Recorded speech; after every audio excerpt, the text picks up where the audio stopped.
ওই যে কিছুদিন আগে আপনারা শুনছেন বাংলাদেশের কোন এক জেলায় কবর থেকে একজনকে উঠাইয়া পুড়িয়ে ফেলছে, শুনেন নাই? সে নাকি ইমাম মাহদি দাবি করত। ইমাম মাহদি তো এত তাড়াতাড়ি মরার কথা না, সে মরলো কেন? ইমাম যদি মরে মুক্তাদির উপায় কি? ডাক্তারের রোগে ধরলে রোগীর উপায় কি? ইমাম মাহদি আসবেন, গোটা দুনিয়াতে ইসলাম কায়েম হবে। আর রাজবাড়ী যদি ইমাম মাহদি থাকে, ঢাকার শহরের অবস্থা তো খারাপ কেন? হ্যাঁ, ভণ্ডামির তো একটা সীমানা থাকা উচিত।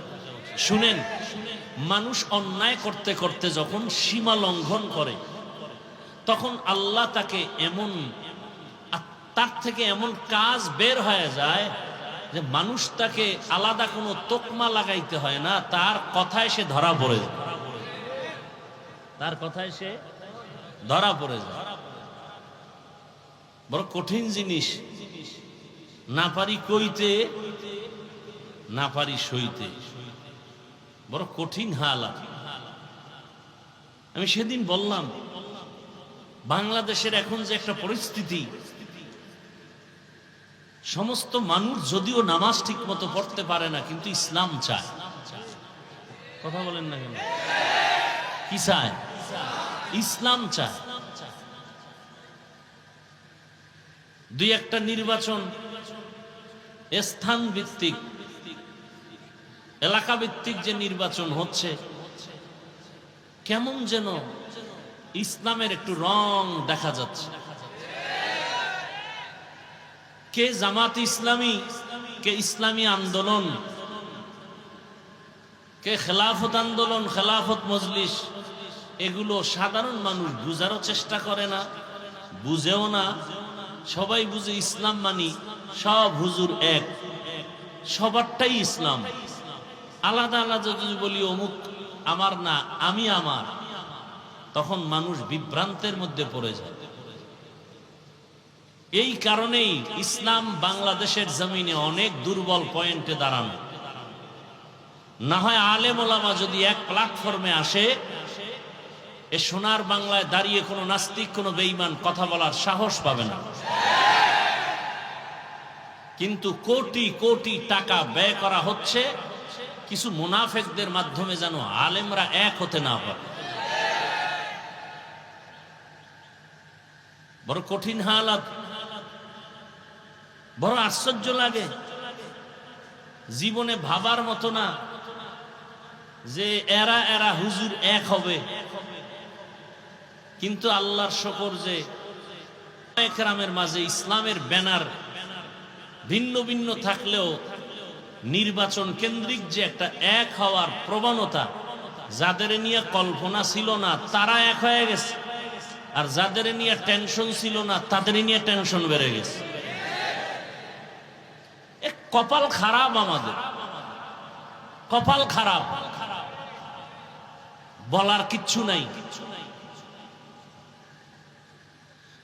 তুমি জানো এই ফতুল্লা থানা এটা কোন বাজার?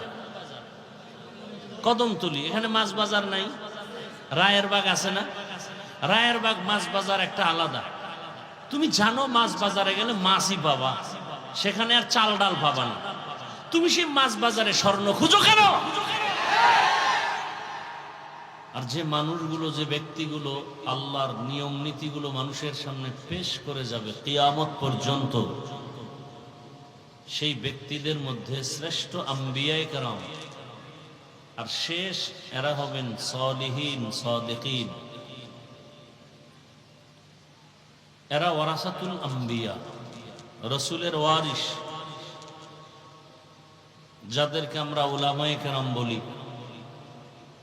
আজকে আমরা ইসলাম পেয়েছি এক তো কিতাব কোরআনের মাধ্যমে, আর কোরআনটা বুঝছি জানছি উলামায়ে কেরামের মাধ্যমে।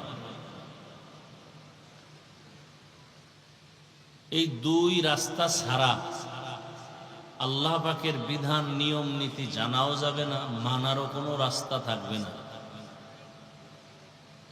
আমাদের সমাজে যদি কেউ এই দুই ফর্মুলার কোনো একটাকে ধরে রাখে আর একটা ছেড়ে দেয়, তার ধ্বংস অনিবার্য। যেমন কেউ যদি বলে আমরা কোনো ব্যক্তি মানব না, শুধু কিতাব মানব, এইরকম কিছু মানুষ আমাদের জানা মতে আছে। এরা এক পর্যায়ে গিয়া রসুলকে মানে না। কাকে মানে না বলেন? একটু জবাব দিয়েন। এমনকি এরা সাহাবায়ে কেরামদের বিরোধিতাও করে। তাহলে আপনাদের ধারণা কি, যারা সাহাবায়ে কেরামদের বিরুদ্ধাচরণ করে, রসুলকে মানে না, এরা হক না বাতিল? এরা বাতিল হওয়ার কারণ কি? কি দুর্বলতা? এরা শুধু কিতাব মানে, কি মানে না? ব্যক্তি মানে না। ব্যক্তি মানে না বলতে কয় ইমাম আবু হানিফাকে মানি না, কোনো ইমামকেই আমরা মানি না, আলেম ওলামা মানি না। অথচ যারা এই স্লোগানগুলো দেয় তারাও তো ব্যক্তি। তারা ব্যক্তি না? না, তারা জিন ফেরেশতা, তারাও মানুষ। ধরে নেন আমাদের দেশে যত ফেরকা আছে, একদল বলে কোনো মাযহাব মানি না, ব্যক্তি মানি না। কিন্তু দেখেন যারা বলে, এরাও কোনো না কোনো একটা ব্যানার লাগায়া দল বানায়া চলে না? ওই দলে সভাপতি সেক্রেটারি নাই? বলেন, সত্য কথাটা বলেন।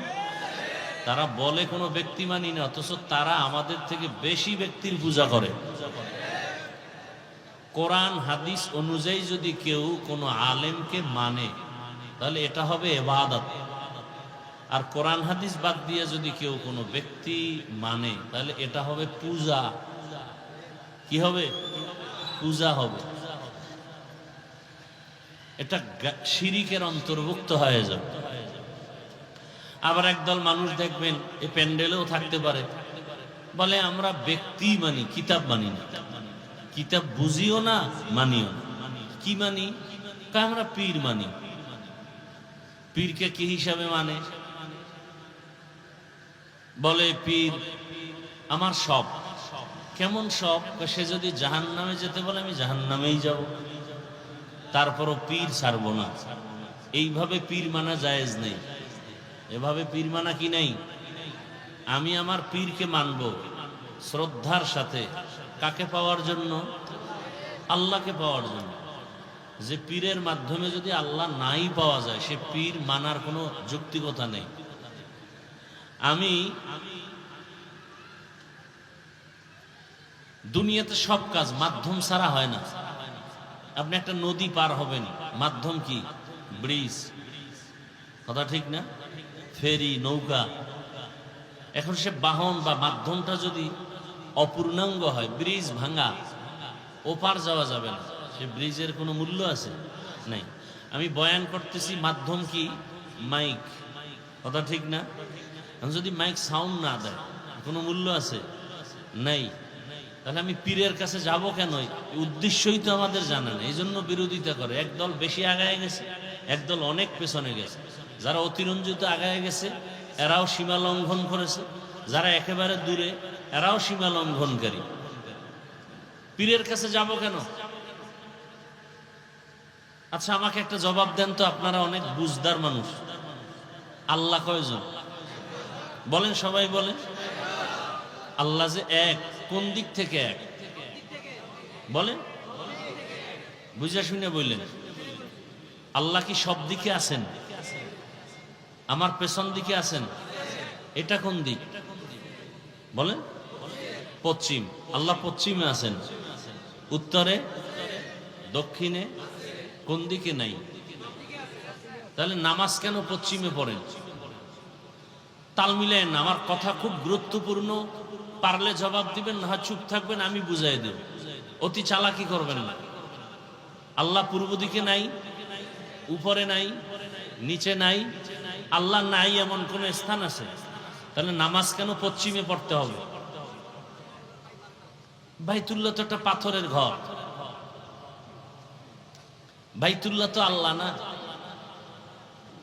আল্লাহ বানায় নাই, বানাইছে ফেরেশতা। প্রথম বানাইছে বাইতুল্লাহ ফেরেশতা। এই বাইতুল্লাহকে ভেঙ্গে চুরমার করে নতুন করে নির্মাণ করা হয়েছে 13 বার। কতবার? 13 বার। সর্বশেষ বাইতুল্লাহ নির্মাণ করনেওয়ালা হলো হাজ্জাজ বিন ইউসুফ। হাজ্জাজ বিন ইউসুফ, এবং তার বানানো সিস্টেম অনুযায়ী এখনো বাইতুল্লাহ আছে। এরপরে আর নতুন ভাবে নির্মাণ হয়নি, লাগছে সংস্কার হয়েছে, নির্মাণ না। আল্লাহ। তাহলে আমরা নামাজ কেন পশ্চিম দিকে ফিরে পড়ি? সব জায়গায় তো আল্লাহ আছে। কোরআন আছে, হাদিস আছে না নাই? কোরআন আছে না নাই? বলেন। আছে। মাযহাব মানবো কেন? চরমনাই যাব কেন? তাবলিগে যাব কেন? হাফিজুর রহমান সাহেবের শুনবো কেন? তার কথা মানবো কেন? ইমামের কথা শুনবো কেন? আল্লাহ তো সব জায়গায় আছে। পশ্চিম দিকে নামাজ পড়বো কেন? পূর্ব দিকে পড়লেও তো হবে, পশ্চিমে পড়লেও হবে, উত্তরে পড়লেও হবে। আল্লাহকে নামাজ পড়ি কার জন্য? কার জন্য? আল্লাহর জন্য। তো আল্লাহর জন্য নামাজ পড়লে আমি যেখানে সেজদা দিব সেখানে কবুল। আমি পূর্ব দিকে বসেও যদি আল্লাহকে ডাকি, আল্লাহ শুনবেন না? পশ্চিম দিকে কেন? এই প্রশ্নের যেই জবাব, কোরআন আছে, হাদিস আছে, মাযহাব মানবো কেন? পীরের কাছে যাব কেন? আল্লাহওয়ালার কাছে যাব কেন? এই প্রশ্নের সে একই জবাব। যে একটাও জানে না, এর উপায় কি? বাইতুল্লাহর দিকে ফিরে নামাজ পড়ি কেন? এই প্রশ্নের উত্তরও জানে না। তাহলে সে ওই প্রশ্নের উত্তর কিভাবে জানবে? ইবাদত করি কার? সেজদা দেই কাকে? বাইতুল্লাহ কেন? পশ্চিম কেন? রোজা রাখবো আল্লাহর জন্য, জিকির করবো আল্লাহর জন্য, তেলাওয়াত করবো আল্লাহর জন্য, পীরের কাছে যাব কেন? সে তো আল্লাহ না। নামাজ পড়বো আল্লাহর জন্য, বাইতুল্লাহর দিকে কেন? বাইতুল্লাহ তো আল্লাহ না, ওটা পাথরের ঘর। এই প্রশ্নের যেই জবাব, ওই প্রশ্নের সে একই জবাব। যারা বুঝে না এরাই অন্ধের মতো মনে করে ভালো দিকে যায়, মূলত জাহান্নামের দিকে যায়।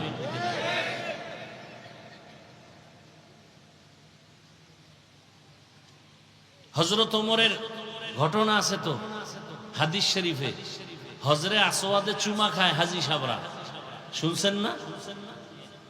তো ওমর বলে, এই পাথর, তোর মধ্যে কি আছে?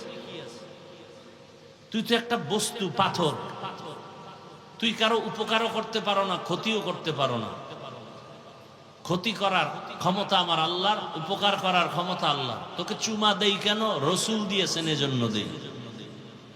রসুল দিয়েছেন। তাহলে ওমরের কথার সাথে মিলায়ে বলবো, মুরব্বি মানবো কেন কোরআন হাদিস থাকতে? বলুন তো, সাহাবায়ে কেরামের সামনে কোরআন ছিল রসুলের থেকে? রসুলের উপরে বর্ণিত কোরআন সাহাবাদের সামনে ছিল না? হাদিস রসুলের ছিল না? এরপরও রসুলকে মানছেন না মানেন নাই? সাহাবায়ে কেরামের পরে আসছেন তাবেঈন, তারা সাহাবায়ে কেরামদেরকে মেনে চলেছেন। এজন্য আমরা পীরকে মানি আল্লাহ পাওয়ার জন্য, রসুলকে চিনার জন্য, কোরআন হাদিস বুঝার জন্য। কতক্ষণ মানি? তারা যতক্ষণ কোরআন সুন্নাহর পথে থাকবেন।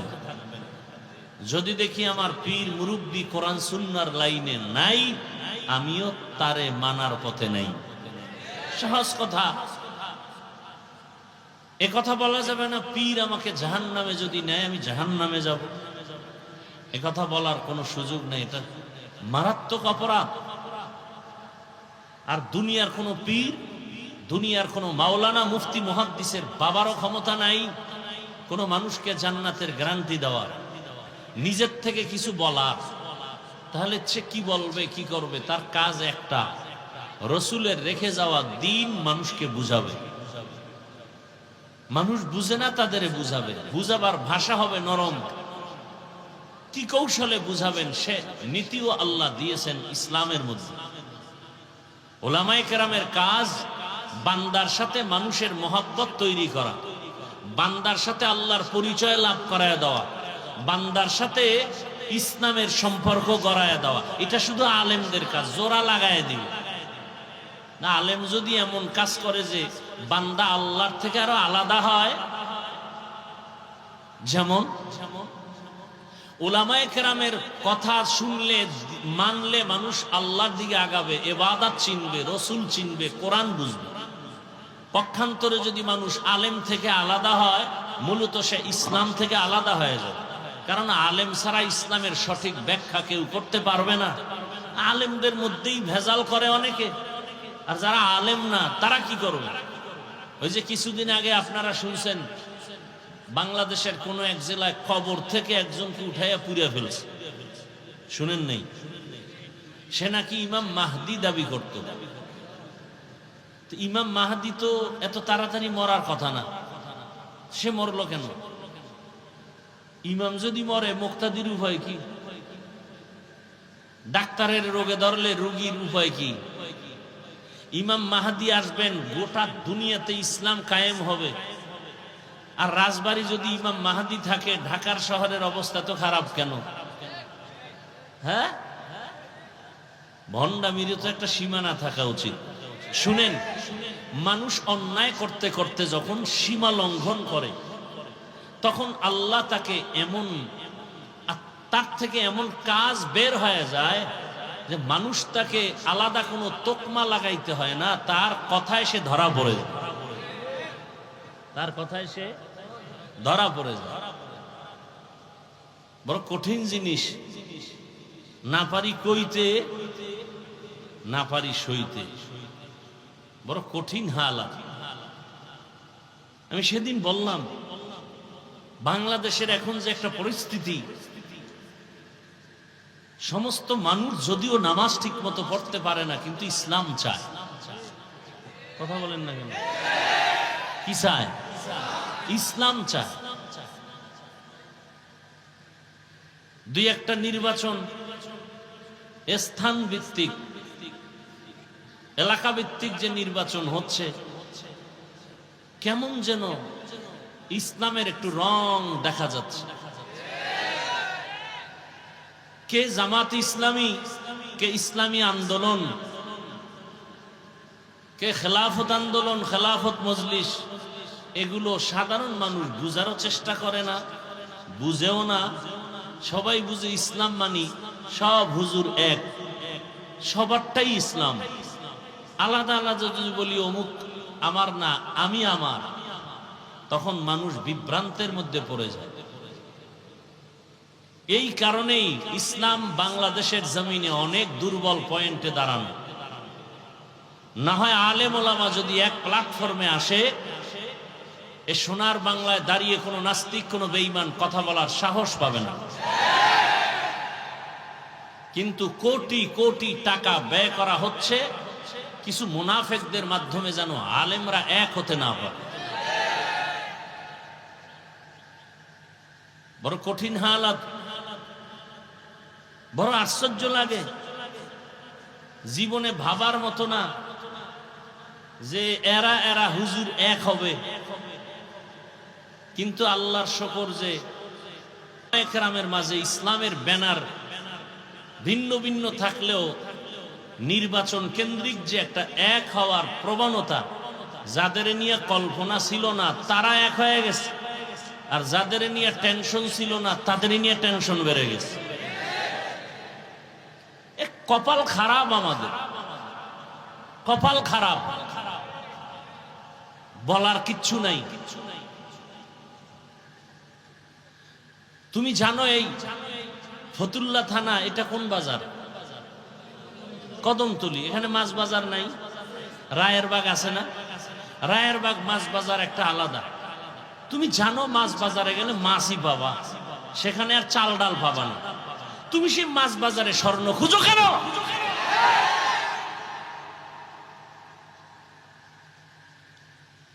তুমি চালের দোকানে চাল পাবা, কিয়ামত পর্যন্ত স্বর্ণ পাবা না। কোন ধান্দায় তোমাকে সেখানে পাঠাইলো যে চাল বাজারে স্বর্ণ পাওয়া যায়? কে বলেছে? আর তুমি বোকার মতো দৌড়াচ্ছ। এই বাংলার জমিনে দাঁড়ায় কোনোদিন আওয়ামী লীগ ব্যানার লাগায় বলে নাই যে ইসলাম আমরা কায়েম করব? বলেছে? তাহলে তার কাছে ইসলাম চান কেন? বিএমপি কোনোদিন বলে নাই যে দেশে আমরা ইসলাম কায়েম করব? বলেছে? তো তার কাছে ইসলাম চান কেন? ইসলাম কায়েমের জন্য তো আলাদা ব্যানার আছে আমার দেশে, সেখানে না ইসলাম তালাশ করবেন। সেখানে যদি ইসলাম না পান তখন প্রশ্ন। অন্যদিকে ইসলাম তালাশ করলে তো আমও যাবে, সালাও যাবে। তারা গণতন্ত্র প্রক্রিয়ায় কাজ করে, ইসলাম বলে গণতন্ত্র হারাম। আব্রাহাম লিঙ্কনের সিস্টেমের গণতন্ত্র, ইসলাম বলে হারাম, কুফরি। আল্লাহ হেদায়েত না দিলে কি করার? আর হেদায়েতের মালিক কোনো বান্দাও না। কে? মান ইয়াহদিল্লাহু ফাহুয়াল মুহতাদ ওয়া মান ইউদ্লিল ফালান তাজিদা লাহু ওয়ালিয়াম মুরশিদা।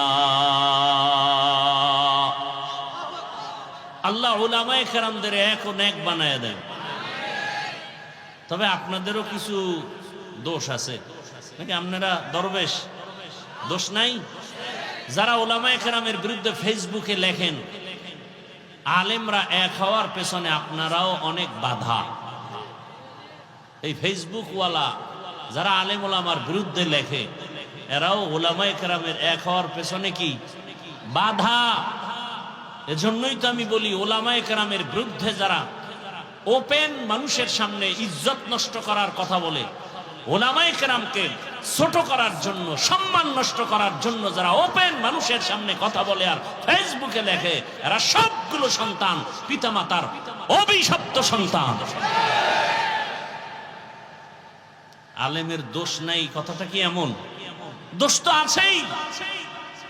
সেই দোষ ধরার মতো সুযোগ আছে না? কেমনে বুঝাই? নামাজে ইমামতি করে বারবার বলি, ইমাম সাহেব নামাজে ভুল করতে পারেন না? ভুল যদি হয়ে যায় নিয়ম কি? কথা বলেন না কেন?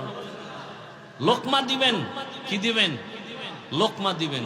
তো ইমাম সাহেব নামাজে আলহামদুলিল্লাহর মধ্যে ভুল করে ফেললো, মসজিদের মাইকের আওয়াজ রাস্তায় আসছে, চায়ের দোকানওয়ালা শুইনা দোকান থেকে জোরে চিৎকার দিয়া বলে, হুজুর আপনার ভুল হয়েছে, ঠিক করেন। এটা লোকমা হবে না বেয়াদবি হবে? তাহলে এই জন্য ভালো করে মনে রাখবেন, ইমামের লোকমা দেওয়ারও নিয়ম আছে না নাই? ওলামায়ে কেরাম ভুল করলে সেই ভুল শোধরাইয়া দেওয়ার নিয়ম নীতি ফেসবুক না, জনসাধারণের সামনে মাইকে তার সম্মান নষ্ট করা না। এটা ভুল সংশোধন না, ভুল ধরায় দেওয়া না, এটা অপমান করা, এটা আদব নয়, এটা লোকমা দেওয়া না, এটা বেয়াদবির নামান্তর। কিছু একেবারে আউযুবিল্লাহ বিসমিল্লাহ পারে না, ফেসবুকে লেখে, আলেমের বিরুদ্ধে লেখে বলে সতর্ক হয়ে যান। কে বলে? আউযুবিল্লাহও পারে না, চেহারাটা ভাল্লুকের মতো, চুলগুলো উল্লুকের মতো, দিনরাত মোবাইল চালাইতে চালাইতে একটা গাঞ্জাখোরের চেয়ে খারাপ হয়ে গেছে চেহারা। আল্লাহ হেদায়েত দান করুন। তুমি যত মেডিসিন লাগাও, চেহারার জীবনে সুন্দর হবে না। সুন্দর চেহারা বানায় দিছেন কে? সে আল্লাহর বানানোটা তুমি আলাদা কিভাবে করবা? দেখো না, একই মায়ের গর্ভের 5টা সন্তান, এর মধ্যে 2টা মেয়ে 3টা ছেলে, 3 মেয়ে 2 ছেলে, একই মায়ের সন্তান। একজনের কণ্ঠের সাথে আর একজনের কণ্ঠের আওয়াজের কোনো সম্পর্ক নাই, আছে? একই মায়ের সন্তান, 5টা সন্তানের চেহারাও 5 রকম। দেখছেন নি কারবার? একই ফ্যাক্টরির থেকে আসছে, চেহারা আলাদা, কণ্ঠ আলাদা, দেহ গঠন আলাদা। কে করেছেন? দুনিয়ার সব মানুষ, হাজার হাজার হাজার হাজার হাজার হাজার কোটি মানুষ, আল্লাহ যত মানুষ বানাইছেন, আদম থেকে আজ পর্যন্ত যত মানুষ, সারা দুনিয়ার মানুষ যদি এক জায়গায় মিলায় দাও, সব মানুষ এক। বলে আঙ্গুলের একটা টিপ লাগায় দেখ, পৃথিবীর কারো আঙ্গুলের সাথে অন্যের আঙ্গুলের ছাপে মিল হবে না। হবে? চোখের মধ্যে এমন ডিজাইন আল্লাহ দিলেন, এত সুন্দর ডিজাইন, সারা দুনিয়ার মানুষের চেহারাও যদি মিলাও, নকলের সুযোগ আছে, চোখের ডিজাইনের মিল করার কোনো সুযোগ নাই। এই জন্য ওই বিদেশে গেলে বিভিন্ন কঠিন কঠিন কাজে গেলে বলে তোমার চোখের চেহারার চোখ দিয়ে ভালো করে তাকাও, তোমার চোখের ডিজাইন নিতে হবে। স্ক্রিনে ক্যামেরার মাধ্যমে নিয়ে নেয়, আঙ্গুলের ছাপ নেয়। দুনিয়ার কারো আঙ্গুলের ছাপের সাথে কারোটার মিল নাই। কুদরত কাদের কুদরত দারি বার কামাল আন্তা রব্বি আন্তা হাসবি জুল জালাল তুহি কাদের জলিলুল্লাহ জাহাদার বহর হালে তুহি মেরা নিগাহদার। তাহলে আল্লাহ তাআলা মানুষ দুনিয়াতে পাঠাইয়া মানুষকে চলার জন্য নিয়ম নীতি দিছেন, মানুষের সম্মান বজায় রাখার ব্যবস্থাও করেছেন। আল্লাহ তাআলা বলেন, ও দুনিয়ার মানুষ, আমি তোমাদের বানানোর পরে তোমার জীবনের সব প্রয়োজনের ব্যবস্থাও করেছি, অতএব আমার কাছেই চাইতে হবে। আমি আল্লাহ তোমার সব চাহিদা পূরণ করব। চাওয়ার আগেই তো সব দিয়া দিলাম, আরো কিছু যদি প্রয়োজন হয় আমার কাছে চাও। রহমতের নবী বলেন, ইজা সাআলতা ফাসআলিল্লাহ ওয়া ইজা ইসতাআনতা ফাসতাইন বিল্লাহ। যদি প্রশ্ন করো, সাইল করো, কার কাছে করো? আল্লাহর কাছে চাও। কারণ দুনিয়াওয়ালারা সব ফকির, এজন্য দুনিয়াওয়ালারা চাইলে কষ্ট পায়। আল্লাহ হলেন ধনী, আল্লাহ বলেন আমার কাছে চাইলে আমি খুশি। ইয়া আইয়ুহান নাস আনতুমুল ফুকারাউ ইলাল্লাহ ওয়াল্লাহু হুয়াল গনিয়্যুল হামিদ।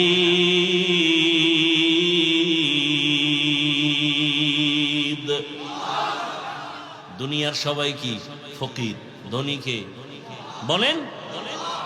বরং যে যত বড় ধনী দুনিয়ার লাইনে সে তত বড় অভাবী। ধনী মানুষ কৃপণ, দান করলে অল্প করে, আবার দান করে স্বার্থ ছাড়া করে না। আমার নাম দাও, ব্যানারে নাম লাগাও, তাহলে আমি কিছু টাকা দিতে পারি, ঠিক নেই? আবার চায়ের দোকানে বসে বলে দান করছে মাদ্রাসায় 50,000, মানুষের সাথে গল্প করে পুরা মাদ্রাসা আমি করছি। আছে না নাই? এই জন্য রসুল বলেন, কিয়ামতের ময়দানে জাহান্নামে যাবে প্রথম 3 জন ব্যক্তি। কয়জন? প্রথম জাহান্নামে যাবে 3 জন। কেমন 3 জন তারা? দুনিয়ার সব বিবেক বলে এই 3 জন মানুষ বিনা হিসাবে জান্নাত পাওয়ার যোগ্য। দুনিয়ার সবাই বলবে এই 3 জন বিনা হিসাবে জান্নাত পাবে, কিন্তু রসুল বলেন আমার আল্লাহ এই 3টা লোকের ডাইকা প্রথমে জাহান্নামে দিবেন। দুনিয়াওয়ালারা বলে এই 3টা মানুষ জান্নাতি। বলে কেন? বলে একজন হলো শহীদ, কাফের বেঈমানের বিরুদ্ধে যুদ্ধ করিয়া গলা কাটা শহীদ হয়ে গেছেন, এই লোকটা তো নিশ্চিত জান্নাত পাওয়ারই কথা। আল্লাহ কয় কিয়ামতের ময়দানে আমি তাকে সবার আগে জাহান্নামে দিব। দ্বিতীয় হবে আলেম। আলেমদের আল্লাহ ডাকবেন। রহমতের নবী বলেন, দুনিয়ার আলেম নিজে এলেমের বয়ান করছে কিন্তু আমল করে নাই। পর্দার বয়ান করি, পর্দা নিজে করি না। হালালের বয়ান করি, হালাল নিজে খাই না। সুন্নতের বয়ান করি, সুন্নত অনুযায়ী চলি না। এরকম আলেম নাই? বলেন না কেন?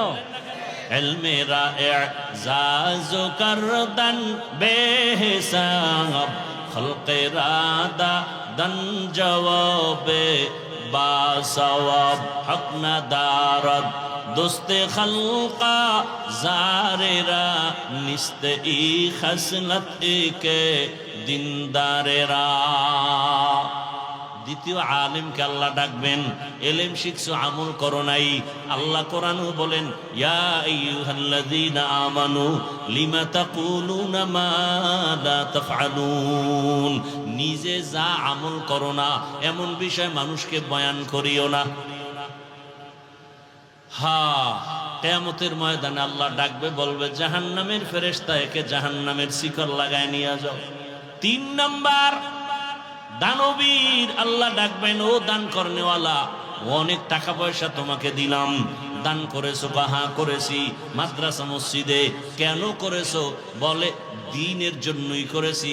আল্লাহ কয় না না, তুই মানুষের প্রশংসা পাওয়ার জন্য করেছো। মানুষের প্রশংসা, নাম না দিলে মনে কষ্ট, আলহাজ না বললে মনে কষ্ট। আল্লাহ হেদায়েত দান করে। একজনে আমারে 5 কোটি টাকার জায়গা কিনে দিবে,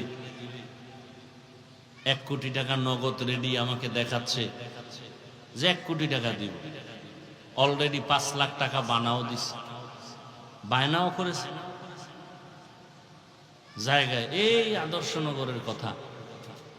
পরে হঠাৎ করে একদিন কয়, কি নাম দিবেন? মাদ্রাসা। আমি আপনি কি চান? আমি চাই আমার শাশুড়ির নাম দিবেন, বউয়ের নাম দিবেন, শাশুড় শ্বশুরের নাম দিবেন। আমি কইলাম আমি আমার নামই দিব না, আমি নাম দিব তালিমিয়া। লোকটা সেখান থেকেই ব্যাক করলো, ব্যাক কইরা চলে গেল জগতের এক পার্শ্বে গিয়া শাশুড়ির নাম, বউয়ের নাম, শ্বশুরের নাম, 13টা নাম দিয়া মাদ্রাসা করছে। ঘুরে টুরে 2 বছর পরে কয়, হুজুর আইয়েন আমার মাদ্রাসা একটা ওয়াজ লাগবে। গিয়ে দেখি ঠিকই কারবার গড়ায় ফেলাইছে। 6 মাস পরে একজন হুজুর পাল্টায়, উন্দুর পরে আর মরে। বিল্ডিং করার নাম মাদ্রাসা না। এ জমিনে কোরআনের যত মাদ্রাসা কায়েম আছে চোখের পানিতে, টাকার মাস্তানিতে না। ইলমে রা'জাজু করদান বেহিসাব, খলকে রাদাদান জওয়াবে বাসওয়াব। আল্লাহ তাআলার ভালোবাসা আমরা সবাই চাই, কারণ এত সুন্দর কণ্ঠ কে দিছেন? কথা বলেন। আল্লাহ দিছেন। আমাকে হায়াতটা কে দিলেন? আপনার চলা করার মতো পা দিলেন কে? খুঁজে খুঁজে যদি দেখেন সব দিনেওয়ালাকে, একমাত্র আমার আল্লাহ। আমার আব্বা, আমার আম্মা হালকা পাতলা আমাকে বস্ত্র দিয়েছেন, বিবাহের পরে সব দায়িত্ব শেষ, তাও কত কষ্টর জিন্দেগি আমার। ওরে নবীর আশিক, আল্লাহ বলেন সব আমি তোমাকে দিলাম। অতএব ভালোবাসা তোমার মা বাবা যা পাবে তার থেকে আমি আল্লাহ কম পাবো না বেশি? বলেন। মা বাবায় ভালোবাসা পাবে তো আল্লাহর থেকে বেশি? বলেন না কেন? আল্লাহ পাবেন? বলেন। কার থেকে কম? মা বাবার থেকে না বেশি? কেমন বেশি? আলা রাসূলুল্লাহ সাল্লাল্লাহু আলাইহি ওয়া আলিহি ওয়াসাল্লাম, লা তাআতা লি মাখলুকিন ফি মাসিয়াতিল খালিক। আল্লাহর রাসূল বলেন, আল্লাহকে অসন্তুষ্ট করিয়া মা বাবাকে যদি খুশি রাখো হারাম। আল্লাহকে বেজার করে শিক্ষকের কথা যদি মানো হারাম। আল্লাহকে বেজার করে নেতার কথা যদি মানো হারাম। আল্লাহকে অসন্তুষ্ট করে নেত্রীর কথা যদি মানো হারাম। আল্লাহকে অসন্তুষ্ট করে পীরের কথা যদি মানো হারাম। এক কথায় ফলাফল, দুনিয়ার সবার কথা অমান্য করা যাবে, আল্লাহকে বেজার করা যাবে না। আল্লাহকে বেজার করা যাবে? এজন্য আল্লাহ কয় আমাকে ভালোবাসো, অন্তর থেকে ভালোবাসো। কয় কেমনে ভালোবাসবো? আল্লাহ পাক স্কেল দিয়ে বলে, আমার নবীর অনুসরণ করলেই প্রমাণ হবে তুমি আল্লাহকেই ভালোবাসো। সিবগাতাল্লাহ ওয়া মান আহসানু মিনাল্লাহি সিবগা ওয়া নাহনু লাহু আবিদুন।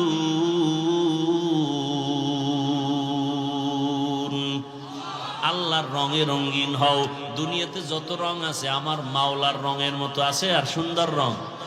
আসমানের দিকে তাকায় দেখো কত সুন্দর রঙের আসমান আল্লাহ বানায় রাখছেন। জমিনের দিকে তাকাও কত সুন্দর রং বেরঙের জিনিস আল্লাহ বানায় রাখছেন।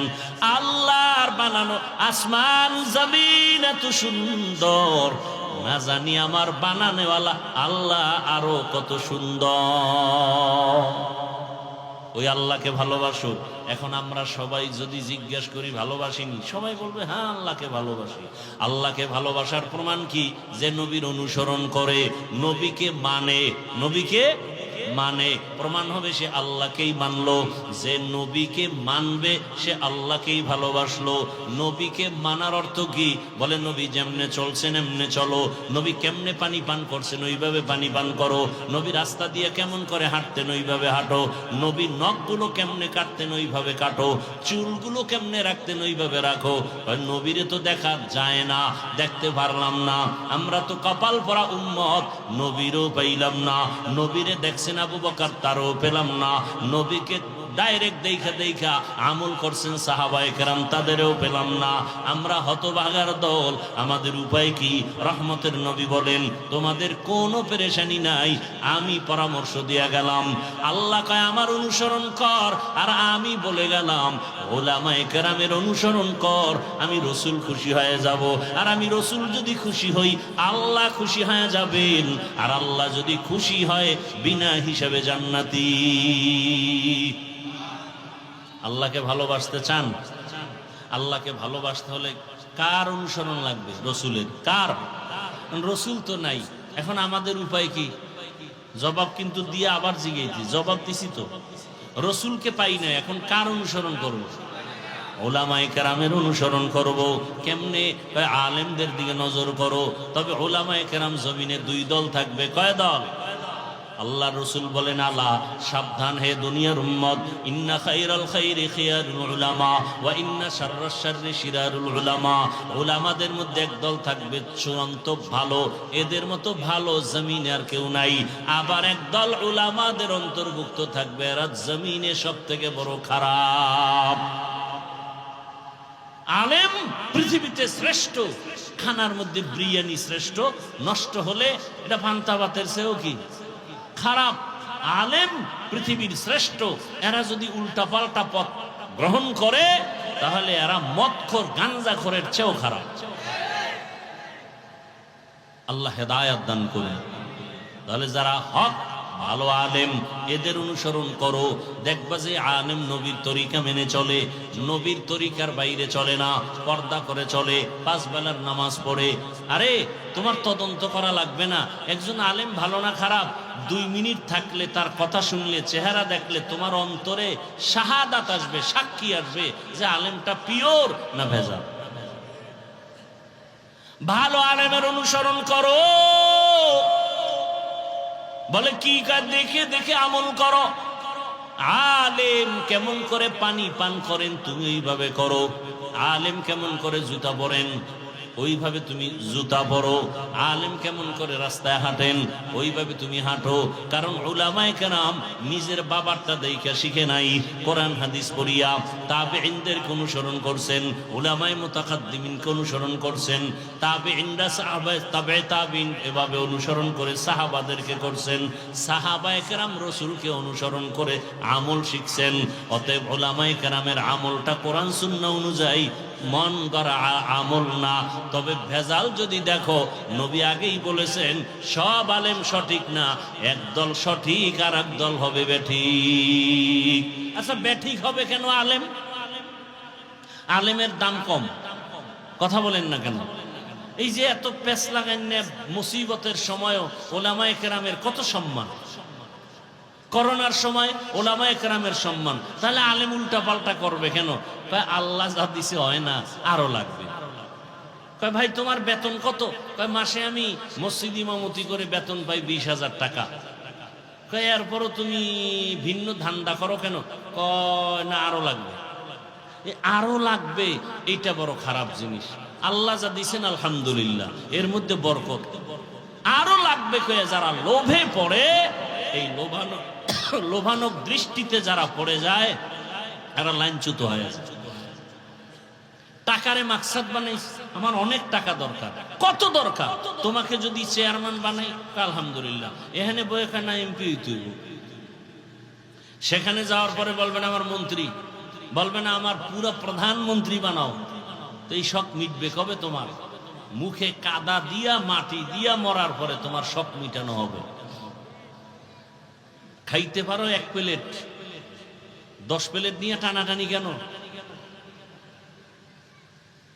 খাইতে পারে 1 প্লেট, 10 প্লেট নিয়ে টানাটানি, বড় আশ্চর্য বিষয়। এই বেশি খাইতে বেশি খাওয়ার জন্য পারবে অল্প, টানাটানি করে কুকুরের মতো। এই কারণে আমার দেশে যত অশান্তি, হামলা আর মামলা। তো উলামায়ে কেরামের অনুসরণ, রবিউল আউয়াল আমাদেরকে এটাই শিখায়, আল্লাহর ভালোবাসা নিয়া রসুলের অনুসরণ করো। আর রসুলের অনুসরণ করলে যদি রসুলকে না পাও, রসুলের প্রতিনিধি, রসুলের মোহাব্বতের বন্ধু উলামায়ে কেরামের অনুসরণ করো। এজন্য আমি বলি উলামায়ে আহলে হক, এদের অনুসরণ করো। উলামায়ে আহলে হক কারা? এরা কখনো বেপরদায় চলবেন, বাম হাতে পানি পান করবেন না, এরা সুন্নতের অনুসরণে চলবেন। এদেরকে দেখে দেখে আমল করো। উলামায়ে কেরামের পরামর্শ নিয়ে তোমার আদর্শ ঠিক করো। নামাজে কেমনে দাঁড়াইবা, উলামায়ে কেরাম আহলে হক আলেম দেইকা নামাজ ঠিক করো, রোজা ঠিক করো, পর্দা ঠিক করো। ব্যবসা যদি করতে চাও, ইসলামী ব্যবসার সিস্টেম দেওয়া আছে, ওই সিস্টেমে ব্যবসা করো। নবী সুসংবাদ দিছে তুমি জান্নাতে যাইবা। চাকরি যদি করো, ওখানে ইসলামের সিস্টেম বাতানো আছে, ওই নিয়মে তুমি চাকরি করো। তুমি চাকরি করিও জান্নাতের পথ পাইবা। উলামায়ে কেরাম থেকে জেনে নাও, নিজে নিজে পারবা না, উলামায়ে কেরাম থেকে জেনে জেনে তুমি আমল শুরু করে দাও। আর তোমার উলামায়ে কেরামের থেকে যাইনা শুইনা আমল যা করবা, এর সাথে তুমি আগায়া থাকার জন্য, মজবুত হইয়া চলার জন্য, শয়তানের ধোকায় যেন পিছে পড়তে না হয়, এ কারণে তোমার মা বাবার দোয়া নেও, মুরব্বীদের দোয়া নিয়ে চলো। রসুলের আদর্শের মালা গলায় নিয়া, উলামায়ে কেরামের পরামর্শ নিয়া, মা বাবার দোয়া নিয়া সামনে যদি আগাও, দুনিয়ার সব একদিকে পড়ে যাবে, তোমার লোভানুক দৃষ্টিও দিকে যাবে না। ওই লোকগুলো লোভে পড়িয়া কোটি টাকা পাইয়াও যত পেরেশানির মধ্যে আছে, তুমি অল্প টাকায় আনন্দে জীবন কাটাইবা, কোনো পেরেশানি থাকবে না, কোনো পেরেশানি থাকবে না। এ রবিউল আউয়ালের শিক্ষা। নবী দুনিয়াতে আসছে কেমনে, এই আলোচনা সারা রাত করলে আমাদের অন্তরের তৃপ্তি আসবে, কিন্তু আমল করার জন্য তো রসুলের সুন্নতের বিষয় আমাদের জানতে হবে। এখান থেকে আপনারা এখন বের হবেন, বের হইয়া এখান থেকে সুন্নতের আমল কি করবেন? এক নম্বরে আপনি জুতা পরতে গিয়া ডান জুতায় ডান পা আগে দিবেন, এক নাম্বার সুন্নত। এরপরে বাম জুতাটা বাম পা ঢুকাবেন। দোনো পায়ে জুতা ঢুকানোর সময় কোন পা আগে যাবে বলেন? ডান পা। এবার দোনো পাও যখন জুতা ঢুকে পড়লো, এবার কদমটা যখন দিবেন, ডান পাও দিয়া কদম দিবেন, এটা সুন্নত। হাঁটা শুরু করবেন আগে কোন পা দিয়া? ডান পা। যখন আপনি যাবেন রাস্তার ডান দিক থেকে হাঁটবেন, নজর নিচে রাখবেন, ইস্তিগফারের আমল করবেন, নিচে নজর রেখে ডান দিক থেকে হাঁটবেন, আর দরুদ পড়বেন, ইস্তিগফারের আমল করবেন। বাসায় যখন যাবেন ডান পা দিয়া ঘরের মধ্যে ঢুকবেন, জোরে একটা সালাম দিবেন, আসসালামু আলাইকুম ইয়া আহলাল বাইত। জোরে একটা আওয়াজ দিবেন, 5 তলা বিল্ডিং পর্যন্ত যেন সালামের আওয়াজ যায়। দিলে ফেরেশতারা থাকবে, জবাব দিবে, আপনি না শুনলেও দরকার নাই। টিন যদি থাকে, এমনকি মানুষ থাকে, যদি খারাপ কিছু থাকে বাড়িটার মধ্যে, সালামের বরকতে সব ভেঙে যাবে। এরপরে একবার আলহামদু সূরা, দরুদ শরীফ, এরপরে কুল হু আল্লাহ সূরা পড়িয়া ঘরে ঢুকেন। আল্লাহ রসুল বলেন, এমন আমল যদি করো, আল্লাহ ফেরেশতা দিয়া তোমার বাড়ি পাহারা দিবেন। ভাইরা আমার, এরপরে আপনি গিয়া সুন্দর করে ফ্রেশ হবেন, ওযু বানাবেন। ওযু বানাইয়া হালকা খানা থাকলে খাবেন, সুন্নত অনুযায়ী খাবেন। এরপরে আপনি ঘুমের বিছানায় যখন যাবেন, ওযু করে বিছানায় যাবেন, ডান কাতে ঘুমাবেন, দরুদ শরীফের আমল করতে করতে ঘুমাবেন। ফজরের নামাজের সময় উঠে নামাজ আদায় করবেন। রহমতের নবী বলেন, তুমি যে এশা পড়ে আসলা, ফজর পড়তে উঠলা, মাঝখানের ঘুমের সময়টাও নেকের পাল্লায় ওজন দেওয়া হবে। আতিনা ফি দারে দুনিয়া না হাসান, আতিনা ফি দারে উকবা না হাসান। রবিউল আউয়াল থেকে এই শিক্ষা আমরা নেই। আল্লাহর ভালোবাসার উপরে কারো ভালোবাসা নাই। আল্লাহর পরে ভালোবাসা রসুলকে দিতে হবে, এরপরে ভালোবাসা মা বাপ, ওস্তাদ, পীর। পীর ওস্তাদ মা বাবার থেকে বেশি ভালোবাসতে হবে রসুলকে। শুধু তাই না, নবী বলেন আমাকে জীবনের থেকেও বেশি ভালোবাসতে হবে। আর আমাকে যে জীবন থেকে ভালোবাসবে ওই বান্দা আমার সুন্নতের বিরোধিতা করবে না, আমল করার চেষ্টা করবে। ও আমার যুবক বাবারা, বৃদ্ধ বাবাজি, পর্দার আড়ালের মা বোনেরা, আপনার মতো কত মা কত বোন, ও যুবক তোমার মতো কত যুবকরা জেনারেল লাইনে থাকিয়াও 5 বেলার নামাজ পড়ে পর্দা করে মা বাবার দোয়া নিয়ে চলে। তুমি কেন পারবা না রে বাবা? তোমার মতো যুবক যদি স্কুল কলেজে পড়ে নামাজ পড়ে, বলো তুমি কেন পারবা না? তোমার মতো যুবক সন্তান চাকরি করে নামাজ পড়ে ব্যবসা করে, তুমি কেন পারবা না? ও পর্দার আড়ালের মা বোনেরা, আপনার মতো কত মা কত বোন পর্দা করে, স্বামীর মাল হেফাজত করে, মোবাইলে সময় নষ্ট করে না। আপনারা কেন পারবেন না? এখনো সময় আছে, আল্লাহর কাছে তওবা করেন, মনে মনে আল্লাহকে ডাকেন, হে মালিক, জীবনে গুনাহ কম করি নাই, হাতের গুনাহ, চোখের গুনাহ, জবানের গুনাহ, অন্তরের গুনাহ, আজকে থেকে তওবা করে নিলাম, আর নামাজ ছাড়বো না, বেপরদায় চলবো না।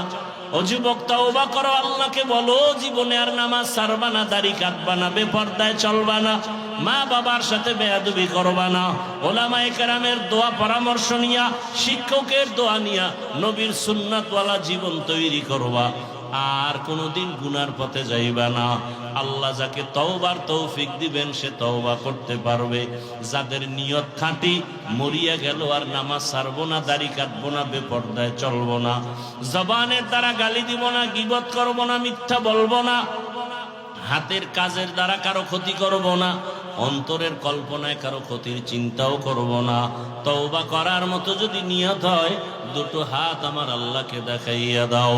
আয় আল্লাহ, হাতগুলো কবুল করে নেন, তওবা কবুল করে নেন, তওবার উপরে মজবুত হইয়া চলার তৌফিক দান করেন, আমিন।